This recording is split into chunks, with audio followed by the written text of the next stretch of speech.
The red ships moved through space like death itself, silent and unstoppable. Admiral Vextar stood on the bridge of his flagship, watching another world burn below him. The planet Kepler 442b had been beautiful once, with blue oceans and green continents that reminded him of other worlds he had conquered. Now it was just another smoking ruin in the Kellery Dominion's path of destruction. How long did they last this time? Vextar asked his second-in-command, a younger Kellery named Zektor, whose scales still gleamed with the bright colors of youth. 6 hours and 14 minutes, Admiral, Zektor replied, checking his datapad. The longest resistance we've faced in this sector. Vextar's mandibles clicked with amusement. 6 hours was nothing. The Kellery had been conquering worlds for over 200 years, and no species had ever lasted more than a few days against their fleet. The formula was always the same. Arrive with overwhelming force, break their defenses, and leave behind occupation ships, while the main fleet moved to the next target. The beings on Kepler 442b had called themselves the Zanari. They were a peaceful species that had only recently learned to travel between stars. Their ships were slow, and their weapons were weak. When the Kellery fleet arrived, the Zanari had tried to negotiate. They offered trade agreements, cultural exchanges, even tribute payments.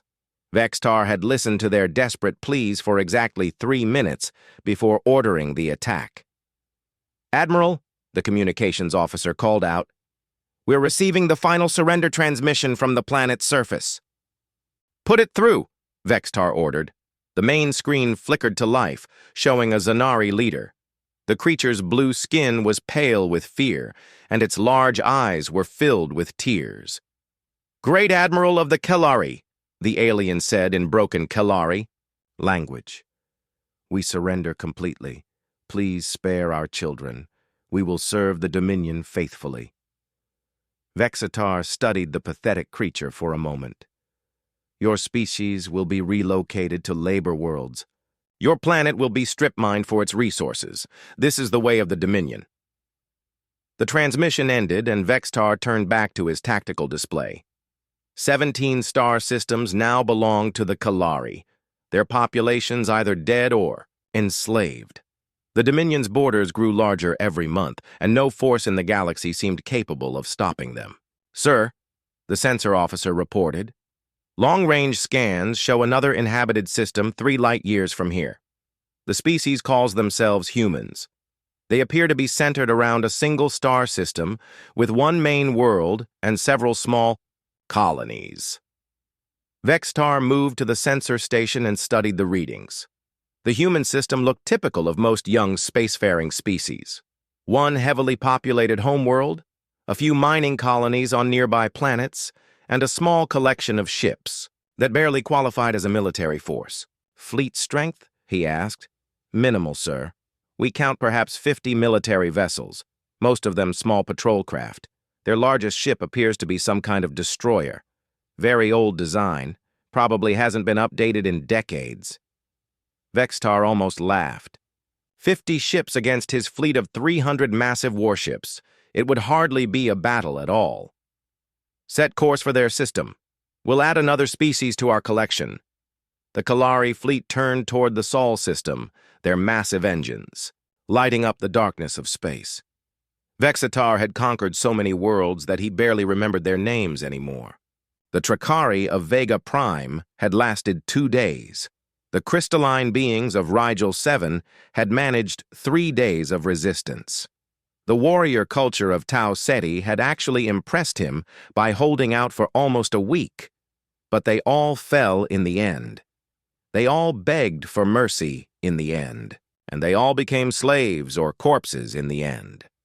As the fleet entered faster-than-light travel, Vextar thought about the humans. Their intelligence reports showed them to be a young species, barely 300 years into their space age. They had fought wars among themselves for most of their history, which was typical of primitive species. Their technology was adequate, but not impressive. Their military doctrine seemed focused on individual ship tactics rather than fleet coordination. In other words, they would be easy prey. "Admiral," Zektor said, approaching with another datapad, "the occupation fleet reports that Kepler 442b is fully secured. Resistance has ended." "Good. How many Zanari survived?" "Approximately 40% of the population, sir. The rest were eliminated during the bombardment." Vextar nodded. That was actually better than average. Sometimes entire species were wiped out during conquest, especially if they tried to fight back. The Kalari had learned long ago that fear was a more effective tool than total destruction. Leave some alive to serve as workers, and word would spread to other worlds about what happened to those who resisted. The journey to human space would take several days, even at maximum warp speed. Vextar used the time to study his new targets. The humans seemed to have named their star Sol and their homeworld Earth. They had colonies on nearby worlds called Mars, Europa, and Titan. Their military was called something like the United Earth Navy, though the translation was unclear. What struck Vextar as unusual was how the humans had unified their homeworld. Most species were still fighting among themselves when the Kalari arrived, making conquest easier. But Earth seemed to have only one government, one military, one unified command structure. That might make them slightly more organized in their defense, but it wouldn't matter against Kalari firepower. When the fleet finally dropped out of warp at the edge of the Sol system, Vextar was surprised to see a single human ship waiting for them. One destroyer, old and battle-scarred, sitting directly in the path of his massive fleet like a pebble trying to stop an avalanche. Captain Jake Murphy stood on the bridge of the USS Liberty, watching 300 enemy contacts appear on his tactical display like angry red dots against the black of space. His ship was old, built nearly 40 years ago during Earth's early expansion into space, but she was tough and her crew knew every bolt and wire in her hull. "Sir," Communications Officer Lisa Grant said from her station, "we're being hailed by the lead enemy vessel." Jake straightened his blue uniform and walked to the center of the bridge. Around him, his crew of 200 worked at their stations, with calm efficiency.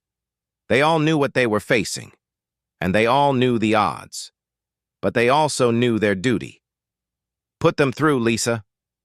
The main screen flickered and showed the bridge of the alien flagship. The creature standing in the center was clearly their leader, a tall reptilian being with dark red scales and 4 arms. Its yellow eyes studied Jake with what looked like amusement. "Human vessel," the alien said in accented but clear English. "I am Admiral Vextar of the Kalari Dominion. You will power down your weapons and surrender immediately. Your resistance is pointless against our fleet." Jake stepped forward, his hands clasped behind his back. "I'm Captain Murphy of the United Earth Navy. This is Earth space, and you're not welcome here. Turn your ships around and leave, or we'll force you to leave." The alien's mandibles clicked in what might have been laughter. "Force us to leave? Captain, you have 1 ship. I have 300. Your weapons cannot harm us, and your shields cannot protect you. Stand aside or be destroyed." "Can't do that," Jake replied calmly. "This is our home, and we don't give up our home without a fight." Vextar leaned forward, his yellow eyes narrowing. "I have conquered 17 star systems, Captain Murphy. I have destroyed fleets 10 times larger than your entire navy. What makes you think one old destroyer can stop the might of the Kalari Dominion?" Jake smiled, and there was something in that smile that made several of his bridge crew grin as, "Well, maybe we can't stop you, Admiral, but we're sure going to try." The transmission ended, and Jake turned to his crew. "All hands, this is the captain. In 20 minutes, we're going to show these invaders what happens when you threaten Earth. Remember your training, trust each other, and let's make our families proud." Throughout the ship, men and women moved to their battle stations. In the engine room, Chief Engineer Maria Santos pushed the old fusion reactors to maximum output. The Liberty might be an aging destroyer, but her engines could still outrun most ships in space when they needed to. At the weapons station, Lieutenant Commander Ryan Clark ran final checks on their plasma cannons. The Liberty carried 36 guns of various sizes, from point defense lasers to heavy plasma cannons that could punch through a cruiser's armor. Not enough to fight 300 ships, but enough to make the enemy remember them. "Ryan," Jake said, walking over to the weapons station. "How are our special packages?" "All green, sir," Ryan replied. "The new plasma torpedoes are loaded and ready. If they work like the lab tests suggested, we might actually surprise these lizards." Jake nodded and moved to the science station, where Dr. Amy Williams was studying the enemy fleet with her sensors. "What can you tell me about their ships, Amy?" "They're big, Captain. The largest one is nearly 2 kilometers long and probably masses as much as one of our space stations. Heavy armor, lots of weapons, but they seem designed for overwhelming firepower rather than maneuverability." "Weaknesses?" Amy frowned at her displays. "They're grouped tightly together, probably for maximum firepower concentration. That could work against them if we can exploit it. Also, their sensor arrays seem focused forward. They might have blind spots." Jake patted her shoulder. "Good work. Keep scanning and let me know if you find anything else." The minutes ticked by as the two fleets faced each other across the void. The Kalari ships moved forward slowly, their massive hulls bristling with weapons. The Liberty sat alone between them and Earth, looking impossibly small against the alien armada. "Sir," Lisa reported from communications, "we're receiving a transmission from Earth Command. Admiral Peterson wants to know our status. Tell the Admiral that the Liberty is holding position and preparing to engage the enemy. Remind him that Plan Delta is in effect." Lisa's fingers flew over her console as she sent the coded message. Plan Delta was something that Earth's military leaders had hoped never to use, a desperate strategy born from studying the Kalari's previous conquests. Every other species had tried to match the Kalari ship for ship, gun for gun. All of them had failed. Earth had chosen a different approach. "Captain," called out Ensign Bobby Turner from the sensor station, "I'm picking up some unusual readings from the space around us. It's almost like there are shadows in the sensor data." Jake allowed himself a small smile. "That's normal, Bobby. Just keep monitoring the enemy fleet." Admiral Vextar watched the lone human ship on his tactical display with growing impatience. The destroyer hadn't moved, hadn't tried to run, hadn't called for reinforcements. It just sat there like it was planning to fight his entire fleet single-handed. "Sir," his weapons officer reported, "we're in optimal firing range. Should we destroy the human ship?" Vextar considered the question. Part of him wanted to simply vaporize the annoying little vessel and get on with conquering the human homeworld. But another part of him was curious about what the humans thought they could accomplish with one old destroyer. "Not yet," he decided. "I want to see what they're planning. Perhaps their desperation will amuse me." The Kellery fleet continued its slow advance, weapons powered and ready to fire. Behind them, the human homeworld hung in space like a blue-green jewel, unaware that its fate was being decided by a single old warship and her crew of 200. On the Liberty's bridge, Jake watched the enemy fleet approach and felt the familiar calm that came before battle. He'd been in combat before, during the Mars Rebellion and the Europa mining strikes, but never against odds like these. Still, his crew was ready, his ship was ready, and Earth was counting on them. "Distance to enemy fleet?" he asked. 50,000 kilometers in closing, Bobby reported. "Time to weapons range?" 12 minutes, sir." Jake nodded and activated the ship's internal communication system. "All hands, this is your captain. We're about to engage a superior enemy force in defense of our homeworld. I won't lie to you about our chances, but I will tell you this. We are the United Earth Navy, and we do not surrender, we do not retreat, and we do not let anyone threaten our families. Give them everything you've got." Throughout the ship, 200 men and women prepared for what might be their final battle. The space around the Liberty suddenly exploded with activity. What had appeared to be empty void just moments before now swarmed with hundreds of small craft, each no larger than a fighter but moving with deadly purpose. They decloaked all at once, their stealth systems shutting down in perfect coordination to reveal Earth's true defense. Admiral Vextar stared at his tactical display in shock as red warning lights flashed across his bridge. "What is this?" he demanded, his voice rising to a roar that made his crew flinch. "Unknown contacts, sir," his sensor officer reported, his voice shaking. "They were hiding somehow, using some kind of stealth technology we've never encountered before.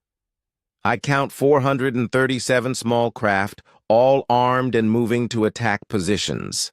Lieutenant Sarah Blake sat in the cockpit of her fighter, designated Mosquito 7, watching her tactical display as the swarm spread out around the Kalari fleet. She'd been hiding in the Liberty's sensor shadow for 6 hours, waiting for this moment. Her fighter was cramped and uncomfortable, barely large enough for one person and the weapon systems that would make the difference in this battle. "Mosquito Squadron, this is Lead," came the voice of Commander Nick Davis through her headset. "You know your targets. Hit them hard, hit them fast, and remember why we're here." Sarah checked her weapons one more time. Her fighter carried 4 plasma missiles and 2 rapid-fire cannons, enough firepower to cripple a cruiser if she hit the right spots. More importantly, she carried the new targeting computer that Earth scientists had developed after studying captured Kalari technology. The small craft weren't traditional fighters. They were something new, something that Earth's military planners had created specifically to fight the Kalari. Each pilot was a volunteer who had trained for months in simulators, learning to coordinate with hundreds of other pilots in complex attack patterns that no enemy had ever faced before. "All units," came Captain Murphy's voice over the communication channel. "This is Liberty Command. Execute Plan Delta. Show them what Earth's children can do." The swarm moved as one, spreading out in a complex three-dimensional pattern that surrounded the Kalari fleet from all sides. They flew in pairs and trios, covering each other as they dove toward their targets. The coordination was perfect, the result of months of training and preparation that had turned ordinary humans into something the galaxy had never seen before. Admiral Vextar watched the human attack develop with growing alarm. In all his years of conquest, he had never faced anything like this. Other species tried to match Kalari ships with their own large warships, engaging in traditional fleet battles where superior firepower usually won. But these humans were doing something completely different. "Sir," his tactical officer called out, "the small craft are not engaging us directly. They're targeting specific systems on our ships. Weapons arrays, sensor clusters, engine manifolds. It's like they know exactly where our weak points are." "Impossible," Vextar snarled. "How could a primitive species know our ship designs?" But as he watched, the first wave of human fighters reached his outer ships and began their attack. The small craft moved in unpredictable patterns, diving and weaving between the massive Kalari warships like insects around giants. His point defense systems tried to track them, but there were too many targets moving too fast. Sarah Blake pushed her fighter into a steep dive toward a Kalari cruiser, her hands moving across the controls with practiced skill. The enemy ship's point defense lasers reached out for her, but she twisted her fighter in a complex spiral that made her nearly impossible to hit. "Target acquired," she announced to her wingman, Lieutenant Tom Miller in Mosquito 8. "Going for the main sensor." Ore. Her plasma missiles launched in sequence, each one guided by the advanced targeting computer that could predict exactly where to hit for maximum damage. The first missile struck the cruiser's primary sensor dish, sending debris spinning into space. The second and third missiles hit the backup sensors, effectively blinding the massive ship. All around the Kalari fleet, similar attacks were taking place. The human fighters worked in coordinated groups, each one targeting specific systems, on specific ships. They weren't trying to destroy the Kalari vessels outright, which would have been impossible with their light weapons. Instead, they were systematically disabling them. On the Liberty's bridge, Commander Ben Harris coordinated the attack from his position at the tactical station. Multiple screens showed him the position of every fighter in the swarm, their targets, and their status. It was like conducting an orchestra, but instead of music, he was conducting warfare. Hornet Squadron. Concentrate on the Dreadnought's port-side weapon arrays, he ordered. Wasp Squadron, hit their engine controls. B Squadron, take out their communication systems. The Liberty herself had moved during the initial chaos, using her superior speed to position herself behind the Kalari formation. Her role wasn't to fight the enemy ships directly, but to serve as command and control for the swarm, her powerful computers coordinating hundreds of individual attacks into one devastating assault.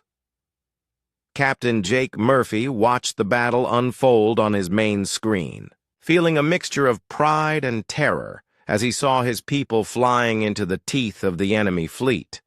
These weren't professional soldiers, not all of them. Some were miners from the asteroid belt, others were cargo pilots, still others were civilians who had volunteered when Earth called for help. But they all flew like veterans, their training and determination making up for their lack of experience. "Sir," Dr. Amy Williams reported from her science station, "we're getting damage reports from across the enemy fleet. 3 cruisers have lost main power, 2 destroyers are venting atmosphere, and the lead dreadnought has lost most of its forward weapons." Jake nodded grimly. The plan was working, but at a terrible cost. His tactical display showed the positions of all the human fighters, and already he could see gaps where pilots had been shot down. Good people, brave people, who had given their lives to protect Earth. Communications? Any word from the Kalari Admiral? "Nothing yet, sir," Lisa Grant reported. "But I'm monitoring their fleet communications. They seem confused and disorganized. I don't think they've ever faced anything like this before." That had been the plan all along. Earth's military analysts had studied every Kalari battle they could find records of, looking for patterns and weaknesses. What they discovered was that the Kalari always fought the same way: massive ships in tight formations, overwhelming firepower used to break enemy defenses quickly. But the swarm tactic turned that strength into a weakness. The Kalari ships were too big and too slow to effectively target the small human fighters. Their weapons were designed to destroy large targets, not swat individual gnats. And their tight formation, which maximized their firepower, also made it easier for the humans to surround them. Admiral Vexitar stood on his bridge, watching his mighty fleet being taken apart by creatures he had dismissed as primitives. His flagship shuddered as another wave of human fighters attacked his weapon systems, their precise strikes causing secondary explosions throughout the ship. "Admiral," his second-in-command reported, "we've lost 40% of our offensive capability. The human craft are too small and too fast for our main batteries. Our point defense is being overwhelmed." Vextar's claws dug into the metal rail in front of him. "Then we adapt. Order all ships to break formation and engage independently. Use ramming attacks if necessary." But even as he gave the orders, he knew it was probably too late. The humans had turned his greatest strength against him, and now his fleet was dying by degrees, one disabled system at a time. The battle had been raging for 3 hours, and the space around Earth was filled with debris from both fleets.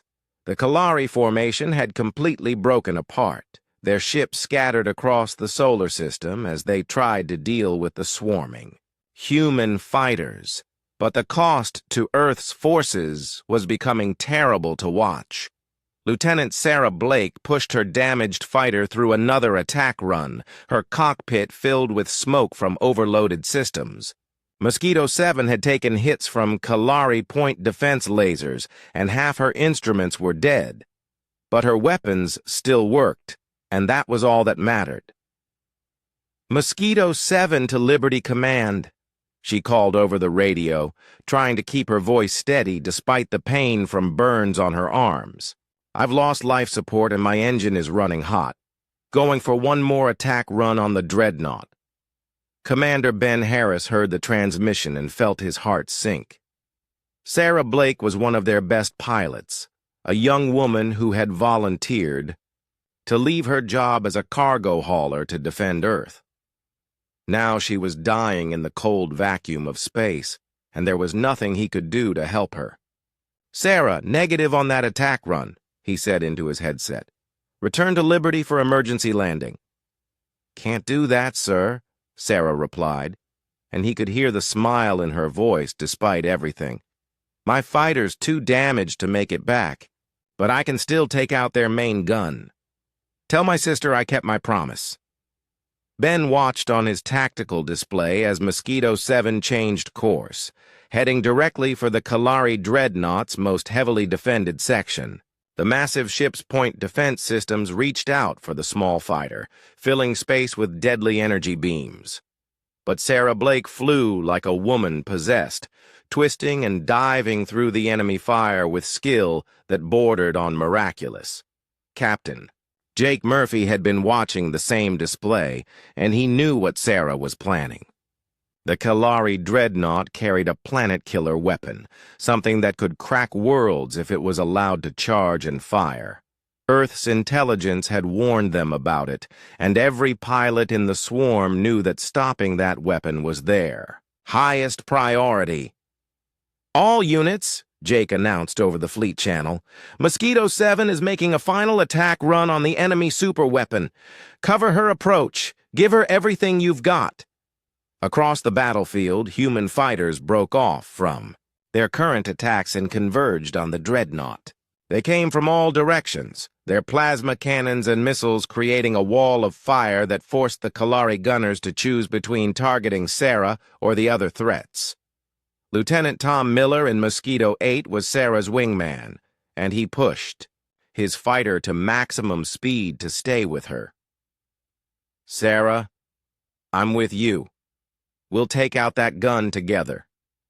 "Negative, Tom," Sarah replied. "You've got a family waiting for you. This one's mine." Tom watched helplessly as his friend and squadron mate dove toward the massive alien weapon. The Kalari Dreadnought was over 2 kilometers long, its hull bristling with gun turrets and missile launchers. The planet-killer weapon dominated the ship's forward section, a massive cannon that could destroy entire worlds with a single shot. Sarah's fighter was hit twice more as she approached the target, her ship trailing fire and debris. But she held her course, her hands steady on the controls, despite the pain and the knowledge that she wouldn't survive the next few minutes. "This is for Earth," she whispered, and triggered her fighter's self-destruct sequence just as she impacted. The planet killer's focusing array. The explosion lit up space like a small star, and when the glare faded, the Kalari superweapon was gone. Sarah Blake had given her life to save billions of people on the planet below, and every human in the fleet felt the loss like a physical blow. Admiral Vextar stared at the wreckage of his primary weapon in disbelief. The humans had actually destroyed it, sacrificing one of their own fighters to deny him the chance to bombard their homeworld. In all his years of conquest, he had never seen such desperate courage. "Sir," his tactical officer reported, "we've lost 60% of our fleet's combat capability. 14 ships are completely disabled, and most of the others have suffered significant damage. The humans are still attacking. Vextar looked at his tactical display and saw the truth of the situation. His mighty fleet, which had conquered 17 star systems without serious opposition, was being systematically destroyed by a swarm of tiny fighters and one old destroyer. The humans weren't just fighting to delay their conquest. They were actually winning. "Order all ships to begin ramming attacks," he commanded. "If we cannot conquer these humans, we'll at least take as many of them with us as possible." The surviving Kalari ships changed their tactics, turning away from long-range combat and charging directly at the human forces. Their massive hulls could crush the small fighters simply by hitting them, and several human pilots were lost as Kalari cruisers plowed through their formations. But Captain Murphy had anticipated this move as well. The Liberty's final surprise was her experimental warp drive, a new technology that allowed short-range tactical jumps within a star system. As the damaged Kalari ships bore down on the human fighters, the old destroyer simply vanished from one position and reappeared in another. "Tactical jump complete," reported Chief Engineer Maria Santos from the engine room. "We're now behind the enemy formation, sir." Jake smiled grimly. "Thank you, Maria. Ryan, you may fire when ready." Lieutenant Commander Ryan Clark had been waiting for this moment throughout the entire battle. The Liberty's main guns had been silent while the fighters did their work, but now it was time for the old destroyer to show what she could do. "Firing main batteries," Ryan announced, and the Liberty's 36 plasma cannons spoke as one. The concentrated barrage struck the Kalari Dreadnought's reactor section, overwhelming its shields and punching through armor that had never been penetrated before. Secondary explosions rippled through the massive ship as its power systems overloaded, and Admiral Vextar's flagship began breaking apart. On the Dreadnought's bridge, Vextar felt his ship dying around him. Emergency lights flashed red as systems failed throughout the vessel, and he could hear the screams of his crew over the intercom system. His mighty flagship, which had bombarded dozens of worlds into submission, was being torn apart by one human destroyer and a swarm of fighters. "Sir," his communications officer called out, "hull breaches on decks 5 through 12. We're losing. Atmosphere fast. I recommend immediate evacuation." Vextar looked around his bridge one last time, seeing the fear in his crew's eyes. They had followed him across the galaxy, trusting in his leadership and the superiority of Kalari technology. Now they were paying the price for his arrogance. "Signal the fleet," he ordered. "All ships are to withdraw immediately. Inform the Dominion Council that the human system is not to be approached again." "Sir," his second-in-command asked in confusion. "We're retreating." Vextar's mandibles clicked in bitter laughter. "We're not retreating, Zektor. We're running for our lives. These humans are unlike anything we've ever faced. They don't fight for conquest or glory like other species. They fight for survival, and that makes them more dangerous than anything in the galaxy." The surviving Kalari ships began to withdraw, their once mighty fleet reduced to scattered survivors, limping away from the Sol system. Behind them, the human fighters regrouped around the Liberty, their mission accomplished, but their losses heavy. Captain Jake Murphy stood on his bridge, looking out at the debris field that marked humanity's first major victory in interstellar warfare. They had won, but the cost had been enormous. Nearly half the fighter pilots were dead or missing, including heroes like Sarah Blake, who had given everything to protect Earth. The Liberty drifted slowly through the debris field, her hull scarred by enemy fire but her crew alive and victorious. Captain Jake Murphy walked through the ship's corridors, checking on his people and assessing the damage. They had survived the impossible, but the cost was written on every face he saw. In the medical bay, Dr. Jennifer Walsh worked frantically to save the pilots who had made it back to the ship. Many of the fighters had been too damaged to dock properly, and their pilots had been forced to use emergency pods to reach safety. Burns, broken bones, and decompression injuries filled every bed in the small medical facility. "How many did we lose?" Jake asked quietly. Dr. Walsh looked up from her patient, a young pilot whose fighter had been hit by Kalari fire just as he reached the Liberty. 217 confirmed dead, sir. 53 wounded, most of them seriously. And we still have 22 pilots listed as missing. Jake felt the weight of command settle on his shoulders like a physical burden. Over 200 brave souls had died defending Earth. Volunteers who had answered their planet's call for help. People like Sarah Blake, who had sacrificed everything to destroy the Kalari superweapon. "Sir," came a voice from behind him. Jake turned to see Communications Officer Lisa Grant approaching with a data pad. "We're receiving transmissions from Earth Command. Admiral Peterson wants a full battle report, and the Secretary General is requesting to speak with you personally." Jake nodded and followed Lisa back to the bridge. The main screen showed the blue-green disk of Earth hanging in space, beautiful and peaceful despite the battle that had just raged in its defense. Somewhere down there, families were celebrating the victory, not knowing the price that had been paid for their freedom. "Put Admiral Peterson through first," Jake ordered. The screen changed to show Admiral Peterson's weathered face.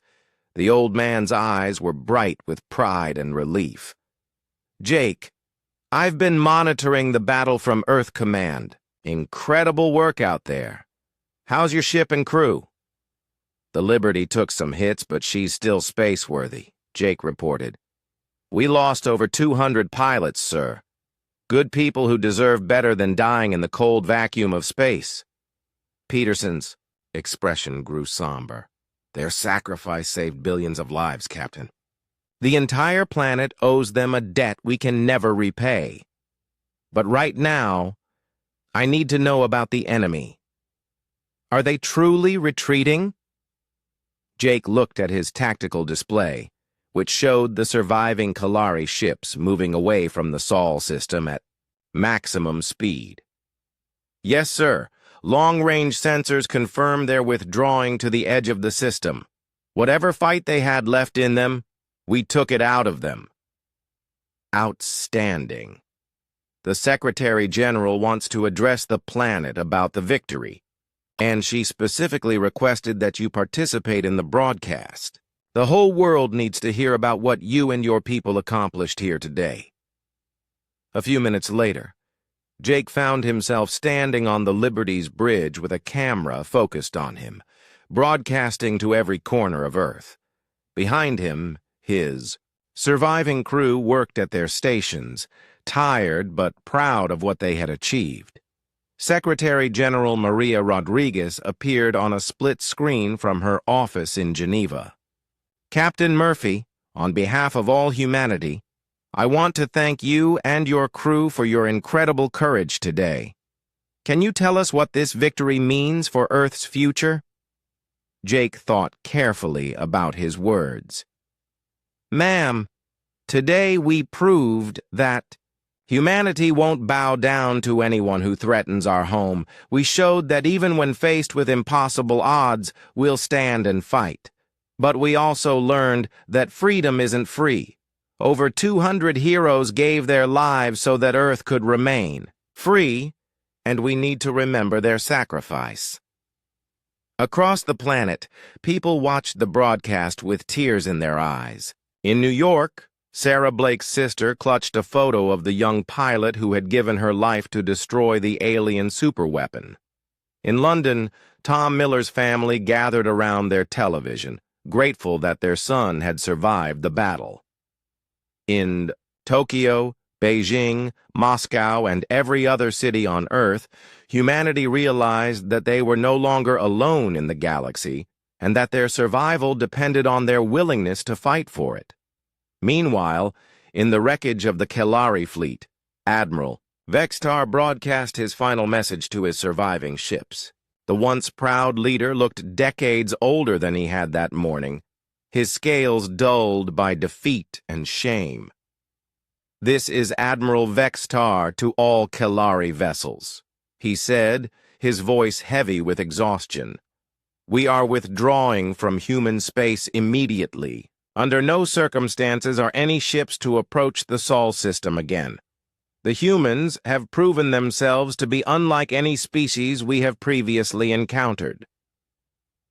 On the bridge of a surviving cruiser, Captain Mordak listened to his admiral's words with growing amazement. "Sir, are you saying we're abandoning the conquest? The Dominion Council will demand an explanation." Vextar's laugh was bitter and hollow. "Tell the Council that we encountered a species that fights like no other. They don't seek conquest or glory. They fight for survival, for their families, for their home. And that makes them more dangerous than any weapon we possess. These humans will not be slaves. They will not be conquered. And anyone who tries will face the same fate we did today." The transmission ended, and the battered Kelari fleet continued its retreat toward the edge of human space. Behind them, they left the wreckage of their once mighty armada and the shattered remains of their reputation for invincibility. On Earth, the celebrations continued for days. But in the quiet moments between the parades and ceremonies, people remembered the cost of victory. Memorial services were held for the fallen pilots, and their names were inscribed on monuments that would stand for generations. Sarah Blake's name was placed at the top of the list, along with the words she had spoken in her final moments. "This is for Earth." Below her name were the names of Tom Chen, who had flown his damaged fighter into a Kelari cruiser to save his squadron. Linda Martinez, who had held off 3 enemy destroyers long enough for other pilots to escape. Robert Johnson, who had used his fighter's fusion reactor as a weapon against a Kelari battleship. Each name represented a story of courage, sacrifice, and devotion to humanity's future among the stars. Captain Jake Murphy attended every memorial service he could, speaking to the families of the fallen and trying to find words that could express the debt humanity owed to their loved ones. It was the hardest part of command, harder than facing enemy fire or making life-and-death decisions in battle. But in the weeks that followed the battle, something remarkable began to happen. Reports came in from across the galaxy of other species, rising up against Kelari occupation forces. The news of humanity's victory had spread, inspiring rebellions on worlds that had been enslaved for decades. The Zenari of Kepler 442b were among the first to revolt, using improvised weapons to attack. Their Kelari overseers, the crystal beings of Rigel 7, followed, their unique physiology allowing them to sabotage Kelari equipment in ways the conquerors had never anticipated. Even the warrior culture of Tau Ceti, which had been broken by defeat, began to reform and plan their own liberation. Jake received a communication from Admiral Peterson 2 weeks after the battle. "Jake, I wanted you to know that representatives from 6 different species have contacted Earth Command. They want to form an alliance against the Kelari Dominion, with Earth as the leading member." "What did you tell them, sir?" Jake asked. Peterson smiled. "I told them that Earth doesn't seek to rule other worlds, but if they want our help in freeing themselves from oppression, we'll stand with them. That's what humans do, isn't it? We help those who can't help themselves." Jake nodded, thinking about the pilots who had died defending Earth. Their sacrifice had done more than save one world. It had lit a fire of hope across the galaxy that would burn until every enslaved species was free. 3 months after the Battle of Sol, Captain Jake Murphy found himself standing in the United Nations building in New York, wearing a dress uniform he rarely had occasion to use. The building was filled with representatives from dozens of worlds, species that had traveled light years to meet the humans who had accomplished the impossible. The first to arrive had been the Zanari delegation from Kepler 442b.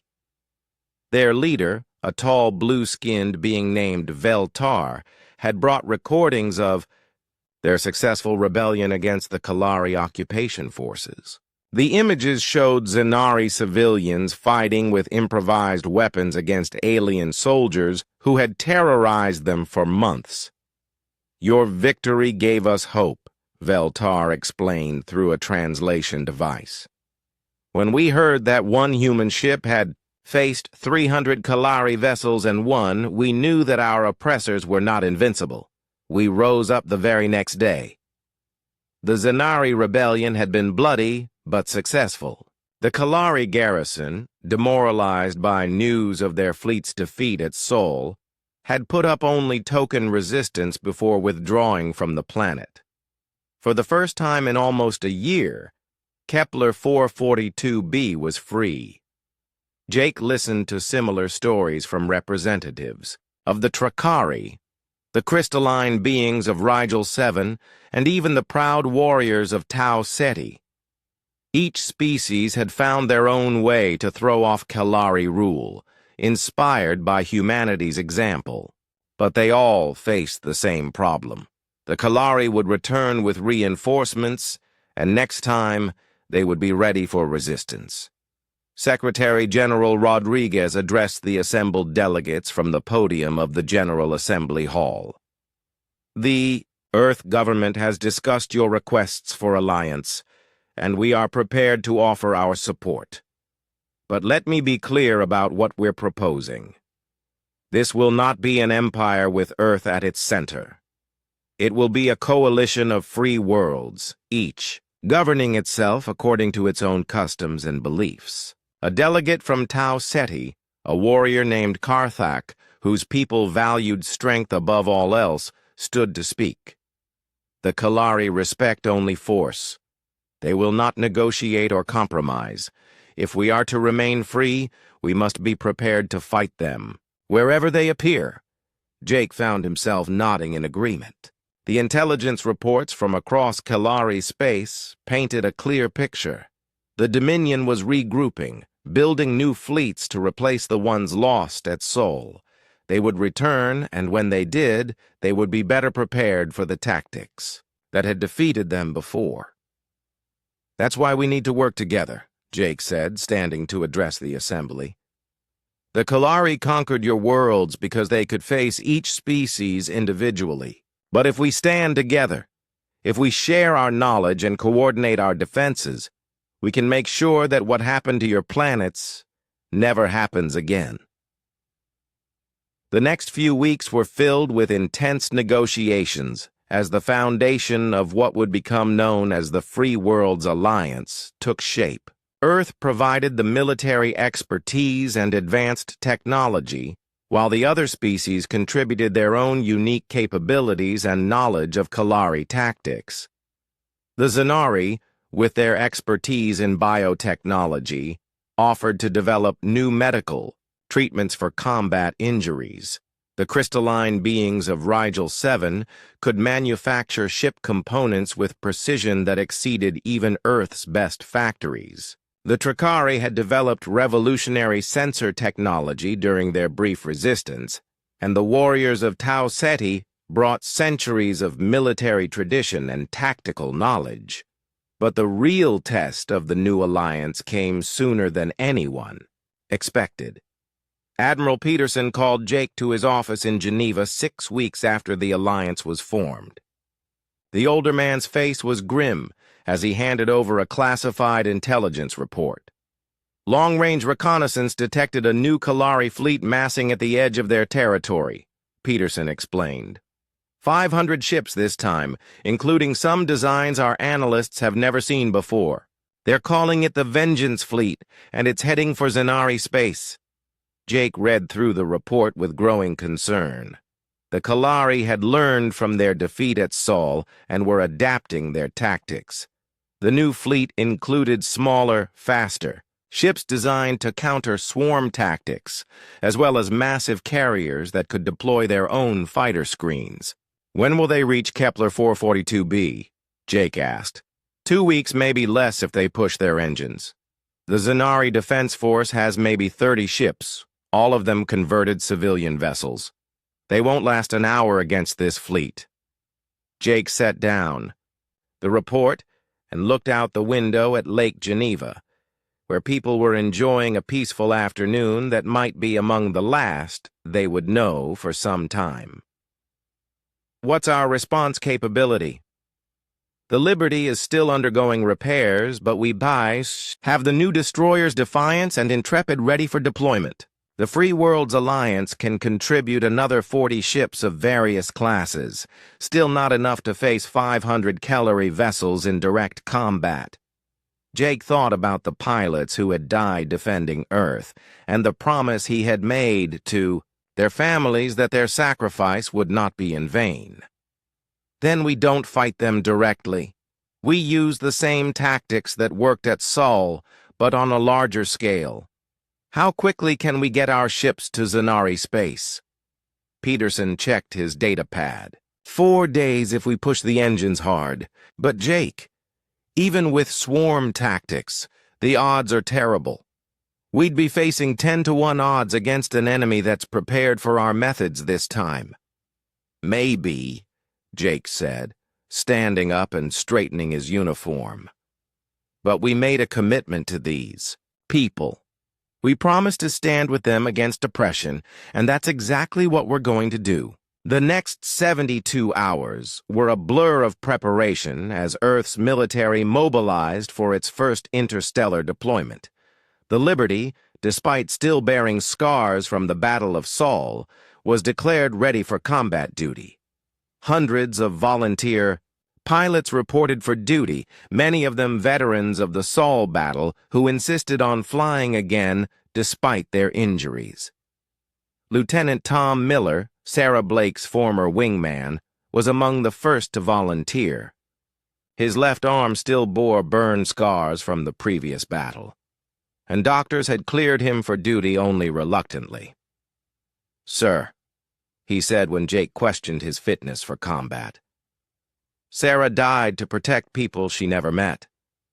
The least I can do is honor her memory by doing the same." Similar scenes played out across Earth as young men and women stepped forward to defend worlds light years away. They knew the odds, understood the dangers, but they also understood what was at stake.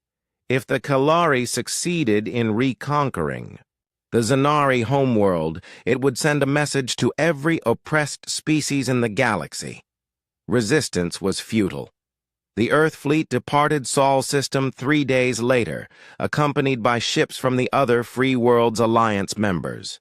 It was humanity's largest space deployment in history, and possibly its last if they failed.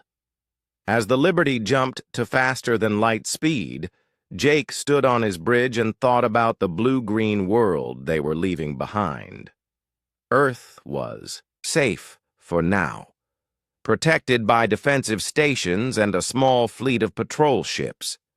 But its true protection lay not in weapons or shields, but in the willingness of its people to fight for what they believed in. "Sir," Communications Officer Lisa, Grant reported, "Incoming message from Admiral Peterson." Jake nodded for her to put it through. Peterson's image appeared on the main screen, looking older and more tired than Jake had ever seen him.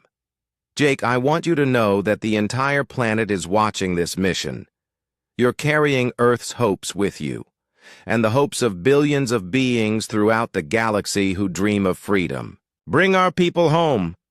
"We will, sir," Jake replied, and we'll bring the Zanari home, too." The transmission ended, and the Liberty continued its journey toward what might be humanity's greatest test yet. Behind them, Earth continued its orbit. Around Sol, a small blue world whose children had decided to take responsibility for the freedom of the galaxy. The Free Worlds Alliance fleet dropped out of faster-than-light travel at the edge of the Kepler 442 system, and what they saw made even the veterans of the Sol battle feel a chill of fear. 500 Kalari ships hung in space around the blue-green world of the Zanari, their crimson hulls gleaming like drops of blood against the starfield. Captain Jake Murphy studied the tactical display on the Liberty's bridge, counting enemy contacts and analyzing their formation. The Kalari had learned from their previous defeat and adapted their strategy. Instead of the tight formation they had used at Sol, their ships were spread across multiple defensive layers, with fast interceptor craft positioned to counter swarm attacks. "They're ready for us this time," observed Commander Ben Harris from his tactical station. "They've got fighter screens of their own, and those new ship designs look specifically built to counter our small craft tactics." Jake nodded grimly. The intelligence reports had been accurate. The Kalari Vengeance fleet included dozens of carrier vessels, each one capable of deploying squadrons of fast interceptor craft. There were also new destroyer designs with multiple point defense systems, clearly intended to swat down human fighters before they could reach their targets. "Sir," reported Dr. Amy Williams from the science station, "I'm detecting massive energy buildups on the planet's surface. The Kalari are bombarding population centers with orbital strikes. Millions of Zanari are dying down there." Through the Liberty's main viewer, Jake could see the flashes of light on the planet's surface as Kalari warships turned their weapons on defenseless civilians. Each flash represented thousands of deaths, entire cities being erased from existence because their inhabitants had dared to resist. "All ships," Jake announced over the fleet communication channel. "This is Liberty Command. We're going in. Remember, you're training. Watch each other's backs, and let's show these murderers what happens when they target innocents." The Alliance fleet began its approach, 73 ships of various sizes moving in coordinated formations. The Earth contingent formed the core of the attack force, with the Liberty leading 3 other destroyers and 42 fighter craft.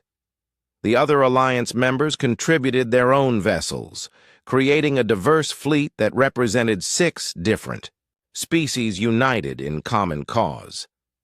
Veltar, the Zanari leader who had escaped his homeworld before the Kalari returned, transmitted from his position aboard a converted cargo ship. "Human friends, my people are dying below. Whatever you plan to do, please do it quickly." The Kalari response was immediate and overwhelming. Hundreds of interceptor craft launched from their carrier vessels, moving to engage the approaching Alliance fleet. Behind them, the massive Kalari warships began repositioning to bring their main weapons to bear. But Jake had anticipated this response. The Alliance fleet had developed new tactics during their journey to Zanari space, building on the lessons learned from the Sol battle. Instead of relying solely on small fighter craft, they had created mixed formations that combined fighters, with larger ships in mutually supporting roles. "Execute Pattern Delta 7, Jake ordered, and the Alliance fleet split into 3 separate attack groups. Lieutenant Tom Miller led the first wave of fighters, his squadron diving toward the Kalari interceptors, while the destroyers Defiance and Intrepid provided cover fire. The engagement was brutal and chaotic, with small craft from both sides weaving between larger ships in a deadly dance of thrust and counter-thrust. "Mosquito 12 to Liberty Command," Tom reported, as his fighter spiraled away from a pursuing Kalari interceptor. "Enemy fighters are faster than our intelligence suggested. They're keeping pace with us, and their weapons pack a serious punch. Jake watched the tactical display as the first phase of the battle developed. The Kalari had indeed learned from their defeat at Sol, and their new interceptor craft were proving effective against human fighters. But the Alliance fleet had advantages the Kalari didn't know about. "Activate the Zanari special packages," Jake ordered. Throughout the Alliance fleet, cargo bays opened to reveal a secret weapon that the Zanari scientists had developed during their brief freedom. Hundreds of small drones, each one carrying a powerful electromagnetic pulse generator, launched from hidden compartments and spread throughout the battle zone. The drones had been designed specifically to counter Kalari technology, using techniques the Zanari had learned during their months under occupation. When they detonated, they created cascading failures in Kalari ship systems, temporarily blinding sensors and disrupting weapon targeting. "Direct hit," reported the captain of the Intrepid as several Kalari interceptors spun out of control, their pilots struggling with failed navigation systems. "Those EMP drones are working perfectly." But the battle was far from over. The larger Kalari ships began advancing, their massive guns reaching out across space to engage the Alliance fleet. The lead Kalari dreadnought, even larger than the one that had attacked Sul, opened fire with weapons that could vaporize a destroyer with a single hit. The Alliance fleet scattered to avoid the devastating barrage, but not everyone was fast enough. The Trakari cruiser, Bright Star, took a direct hit from a Kalari plasma cannon and broke apart in a ball of fire, taking her crew of 200 with her. Jake felt each loss like a physical blow, but he couldn't let grief slow him down. The battle was entering its critical phase, and the next few minutes would determine whether the Alliance fleet could save the Zanari homeworld or would join the list of species that had tried and failed to stop Kalari expansion. "All fighters, concentrate on the command ship," he ordered. "Take out their admiral, and the rest might lose the will to fight." Tom Miller acknowledged the order and led his surviving fighters toward the massive Kalari flagship. The enemy ship was over 3 kilometers long and bristled with defensive weapons, but the Alliance pilots had trained for exactly this kind of attack. They came in multiple waves, using the wreckage of destroyed ships as cover and coordinating their attacks with the larger Alliance vessels. The Liberty herself charged directly at the Kalari formation, her plasma cannons blazing as she drew enemy fire away from the fighters. On the Kalari flagship, Admiral Kexmorth watched the human tactics with growing respect and fear. These creatures fought with a ferocity he had never encountered, throwing themselves against impossible odds without hesitation. Even worse, they were winning. "Sir," his tactical officer reported, "we've lost 30% of our interceptor, craft, and 6 cruisers. The Alliance fleet is actually advancing despite our numerical superiority." Kexmorth's claws drummed against his command chair as he studied the tactical display. The humans and their allies weren't just brave, they were smart, using tactics that turned Kalari advantages into liabilities. Every time his fleet adapted to counter one Alliance strategy, the enemy revealed another surprise. "Order all ships to concentrate fire on the human destroyer," he commanded. "If we can eliminate their command ship, their coordination will collapse." Dozens of Kalari warships turned their weapons toward the Liberty, and space around the old destroyer filled with deadly energy beams and plasma bolts. Jake's ship shuddered under the impact of multiple hits, her shields flaring and failing as the enemy barrage intensified. "Shields down to 20%. Reported Chief Engineer Maria Santos from the engine room. "Hull breaches on decks 4 and 7. We can't take much more of this punishment." But before the Kalari could finish off the Liberty, help arrived from an unexpected source.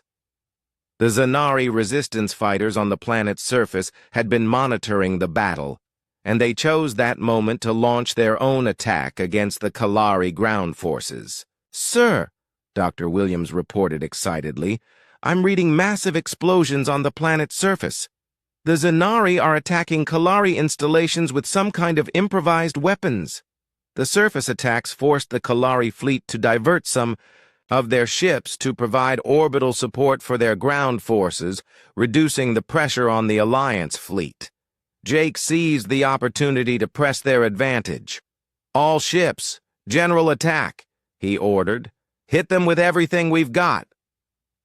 The Alliance fleet surged forward, their combined firepower overwhelming the Kalari defenses. Human fighters and Trakari gunships worked together to take out enemy point defense systems, while Zanari drones continued to disrupt Kalari electronics.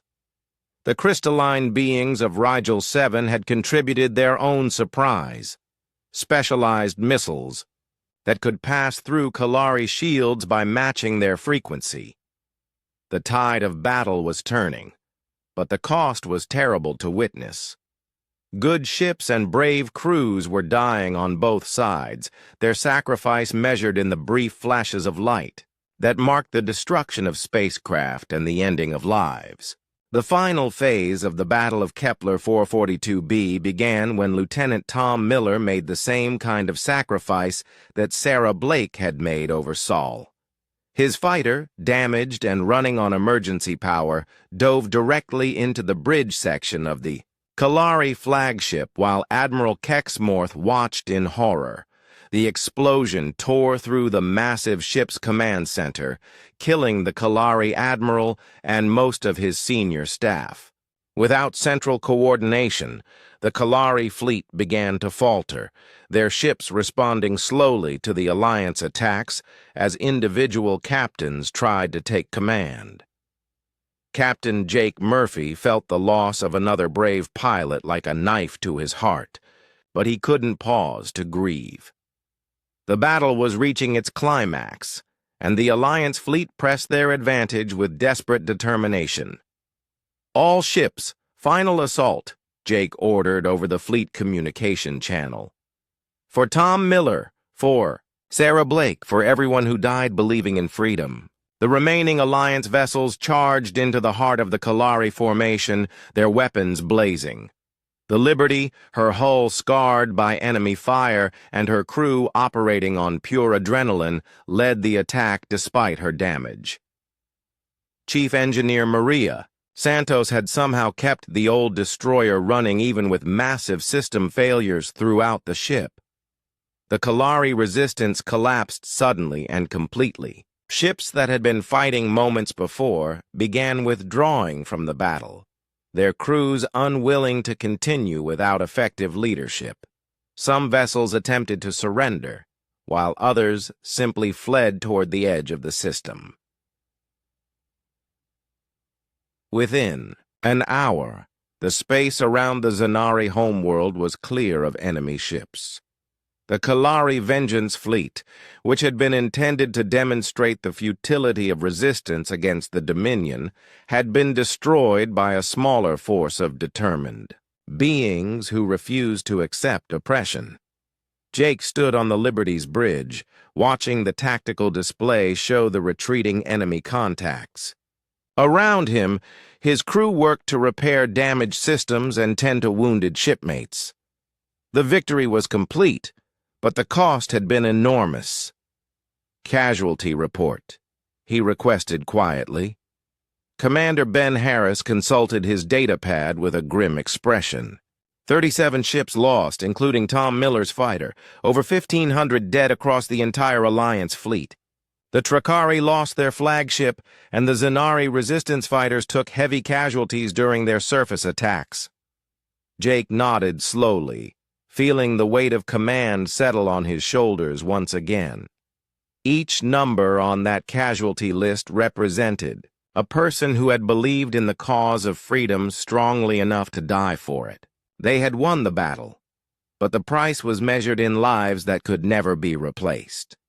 "Sir," Communications Officer Lisa Grant reported, We're receiving transmissions from the planet's surface. The Zanari government is requesting permission to come aboard and thank us personally. Tell them they're welcome, Jake replied, and patch me through to Admiral Peterson on Earth. He needs to know how the battle went. The conversation with Earth took place an hour later, after the Liberty had moved to a stable orbit around the Zanari homeworld. Admiral Peterson's image on the main screen showed relief and pride in equal measure. Jake, preliminary reports suggest you've won another impossible victory. How did you manage to defeat 500 ships with less than 80? The same way we won at Sol, sir. We worked together, used tactics the enemy didn't expect, and we had people willing to sacrifice everything for the cause. Tom Miller flew his fighter into their flagship just like Sarah Blake did during the Sol battle. Peterson's expression grew somber. Another hero for the memorial wall. Jake, I want you to know that your victory has had effects far beyond the Zanari system. We're receiving reports of uprisings across Kalari space. The news of their second major defeat is spreading faster than their ships can travel. Over the following days, the scope of the Galactic Rebellion became clear. Species that had been enslaved for decades were rising up against their Kalari occupiers, inspired by the Alliance victories at Sol and Kepler 442b. The Dominion's iron grip on conquered worlds was cracking, and each successful rebellion encouraged others to fight for their freedom. A month after the battle, Jake found himself back on Earth, standing before another memorial wall that now bore Tom Miller's name alongside Sarah Blake's and hundreds of others. The wall had grown longer as the Alliance fought more battles across the galaxy, each victory adding new heroes to the list of those who had died for freedom. Secretary General Rodriguez joined him at the memorial, her expression thoughtful as she read the names of the fallen. They're calling you the liberator of worlds in the galactic press, she said quietly. Some species are even building statues in your honor. Jake shook his head. I'm just a ship captain who got lucky a few times. These people, he gestured, toward the memorial wall. They're the real heroes. They gave their lives so that others could be free. Maybe, Rodriguez replied, but you gave them something to believe in. You showed the galaxy that the Kalari could be beaten, that freedom was worth fighting for. That's a kind of leadership that changes history. The Free Worlds Alliance had grown rapidly in the months following the Zanari victory. 37 species now belong to the coalition, each one contributing their unique abilities to the common defense. Earth remained the military leader of the Alliance, but political power was shared equally among all member worlds. The Kalari Dominion still existed, but it was a shadow of its former strength. Rebellion had cost them over half their territory, and their military was stretched thin, trying to maintain control of their remaining worlds. Intelligence reports suggested that some Kalari leaders were discussing the possibility of negotiating a peace treaty with the Alliance. Jake returned to space duty aboard the Liberty, which had been extensively rebuilt and upgraded with the best technology the Alliance could provide. Her crew remained largely the same, veterans of the Sol and Kepler 442b battles who had become legends throughout human space. 6 months after the Zanari victory, the Liberty was patrolling the border between Alliance and Kalari space when they received an unexpected transmission. The message came from Admiral Vextar, the Kalari commander who had led the original attack on Sul. Captain Murphy, the reptilian alien, said from the main screen, I am requesting a meeting under flag of truce. The Kalari Dominion Council wishes to discuss terms for ending the conflict between our peoples. Jake studied the alien's face, looking for signs of deception or treachery. What he saw instead was exhaustion and defeat.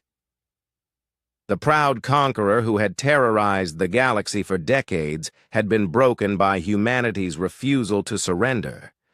"I'll meet with you, Admiral, but not alone. This will be an alliance matter, with representatives from all member species." "Agreed," Vexitar replied. "Perhaps it is time for the galaxy to find a new way forward." The peace negotiations took place on a neutral space station near the border between Alliance and Kalari territory. Jake found himself sitting across a conference table from the alien who had once tried to destroy Earth, discussing the future of an entire galaxy. The treaty that emerged from those negotiations established new principles for interstellar relations. The Kalari would withdraw from all conquered worlds and pay reparations to their former victims. In exchange, the Alliance would not pursue military action against Kalari home territory and would allow them to participate in galactic trade. More importantly, the treaty established the Galactic Charter of Rights, which guaranteed the freedom and self-determination of all spacefaring species. Never again would one civilization be allowed to conquer and enslave others on the scale the Kalari had achieved. As Jake signed the treaty on behalf of the Free Worlds Alliance, he thought about the pilots who had died to make this moment possible. Sarah Blake, Tom Miller, and hundreds of others had given their lives believing that freedom was worth any sacrifice. Their courage had lit a fire that burned across the galaxy, transforming a universe of oppression into one of hope. Years later, when historians wrote about the events that had reshaped galactic civilization, they would debate the causes and consequences of humanity's rise to prominence among the stars. Some would point to superior technology or innovative tactics. Others would emphasize the importance of the Free Worlds Alliance and its principles of cooperation and mutual defense. But Jake knew the real answer was simpler than any of those explanations. Humanity had succeeded because they refused to accept defeat, refused to bow down to superior force, and refused to abandon those who needed their help. They had proven that courage and determination could overcome any odds, and that freedom was always worth fighting for. The galaxy would never be the same, and that was exactly as it should be.